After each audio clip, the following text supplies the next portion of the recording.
Salam dəyərli həmkarlar. Bu izaha xoş gəlmisiniz. Baxın, sertifikasiya imtahanı qapıdadır və bəzən o suallar adamı biraz çaşdıra bilir. Elə deyilmi? Amma narahat olmayın. Bugün biz o çətin görünən kurikulum konsepsiyalarını elə şifrələyəcəyik ki, imtahanda qarşınıza çıxan hər sualda düzgün cavaba anında görəcəksiniz. İstər yeni müəllim olun, istərsə də illərin təcrübəsinə malik peşəkar, bu məlumatlar sizə əsl bələdçi olacaq. Gəlin başlayaq. Deməli, qısaca bugünkü yol xəritəmizə nəzər salaq. Əvvəlcə kurikulumun nə olduğuna baxacağıq, sonra ümumi təlim nəticələrinə, məzmun xətti və standartlara keçəcəyik və ən sonda o məşhur kodların sirrini, yəni ünvan analogiyasını açacağıq. Elə isə gəlin birinci bölümdən, ən təməl sualdan başlayaq. Kurikulum əslində nədir? Çox vaxt kurikulumu ağır bir elm və ya xüsusi bir fən kimi düşünürlər. Amma xeyr, əslində elə deyil.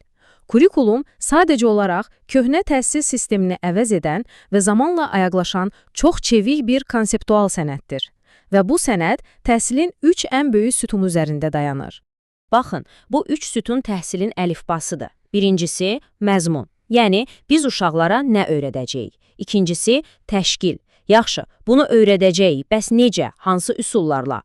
Və üçüncüsü, qiymətləndirmə. Dərsin sonunda şagirdin bunu öyrəndiyini necə ölçəcəyik?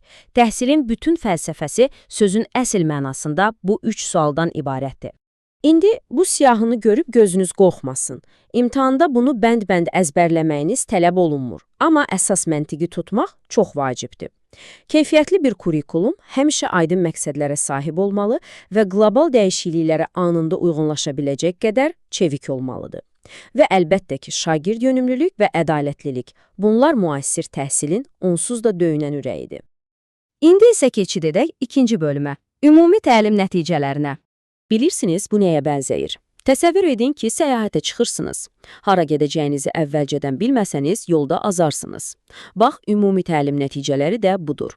Siz hələ tədris ili başlamamışdan əvvəl bilirsiniz ki, ilin sonunda bu şagird hansı bilik və bacarıqları tam mənimsəməlidir. Yəni, hədəfimiz əvvəlcədən tamamilə bəllidir. Bu sanki bizim kompasımızdır. Burada diqqət etməli olduğumuz çox incə bir məqam var. Bəzən bir illik hədəflə, məsələn, sadəcə 9-cu sinif kimya fənninin sonu üçün olan hədəflə, bütöv bir təhsil səviyyəsini əhatə edən hədəfləri qarışdırırlar. Təhsil səviyyəsi dedikdə, biz 5-ci sinifdən 9-cu sinifə qədər olan böyük, çox illik bir marafonu nəzərdə tuturuq. Planlaşdırma apararkən bu fərqi mütləq yadda saxlamalıyıq. Davam edirik 3-cü bölümlə, məzmun xətti və standartlar. Burada işlər biraz daha konkretləşir. Məzmun xəttini bilirsiniz necə düşünün, fənninizin heç vaxt sarsılmayan, dəyişməz bünövrəsi kimi. O, fənninizin sanki ana damarıdır. Siz hansı sinifdə dərs keçirsinizsə keçin, bu ana xətt, bu leytmotiv əsla dəyişmir, o həmişə oradadır. Məsələn, riyaziyyat müəllimləri məni çox yaxşı başa düşəcək. 1-ci sinifdən tutmuş 10-cu sinifə qədər şagirdlər eyni 5 xətt üzrə öyrənirlər. Ədədlər, cəbir, həndəsə, ölçmələr və statistika. Bəli, sinif böyüdükcə mövzular çətinləşir, dərinləşir, amma o təməl 5 sütun həmişə olduğu kimi qalır. Maraqlıdır, elə deyilmi? Və gəldik çıxdıq ən maraqlı və ən həlledici hissəyə, 4-cü bölümə, kodların sirri və ya mənim sevdiyim adla desək, ünvan analogiyasına. Baxın, biz hər gün gündəlik planlaşdırmada, jurnallarda bu cür rəqəmlər görürük. Bəs bunlar əslində nə deməkdir? Sertifikasiyada da bu kodların fəlsəfəsini anlamaq tam bir həyat qurtarıcısıdır.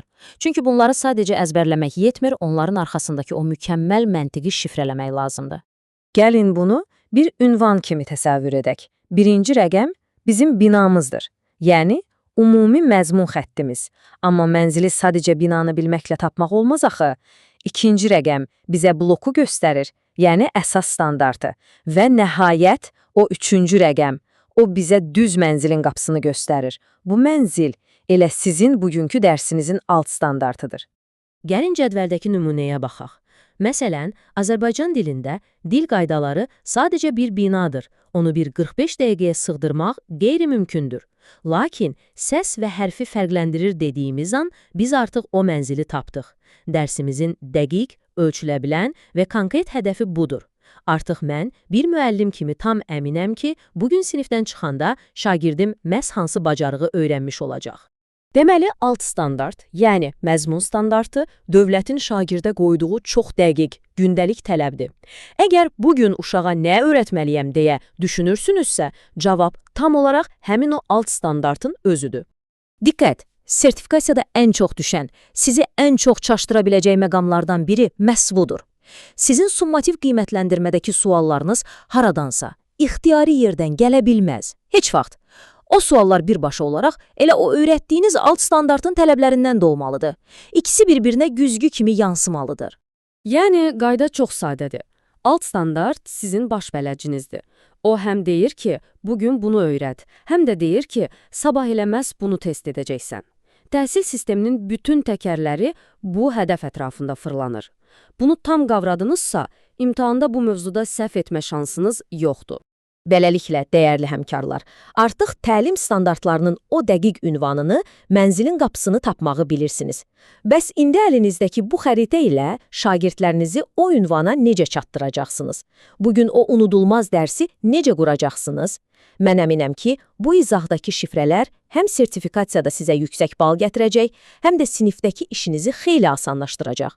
Ümid edirəm faydalı bir izah oldu. İzlədiyiniz üçün təşəkkürlər. Uğurlar sizə və növbəti izahlarda görüşənədək.